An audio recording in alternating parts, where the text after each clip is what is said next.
Ginanap na ang unang pulong ng Legislative Executive Development Advisory Council o LEDAC sa ilalim ng 20th Congress na pinangunahan mismo ni Pangulong Ferdinand R. Marcos Jr. Kasama sina Senate President Vicente Tito Soto III at House Speaker Faustino Boji D. III. Base sa press statement ng opisina ni Senate President Soto, tinalakay sa pulong ang mga prioridad na panukalang batas ng Senado, Kamara at ng Executive Branch. Subentro ang usapin sa healthcare, edukasyon, agrikultura, livelihood at pagpapalakas ng sektor ng enerhiya. Tiniyak ni Soto na ang mga prioridad na panukala ay nakaangkla sa pangangailangan ng mga Pilipino at para na rin sa long-term development goals. Kinumpirma naman ni Senator J.V. Ejercito na 5 panukala niya ang pasok sa Common Legislative Agenda.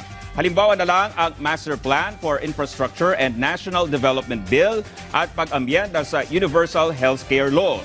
Ayon kay Ejercito, napapanahon ang mga panukalang ito lalo na sa pagpapabuti ng infrastruktura.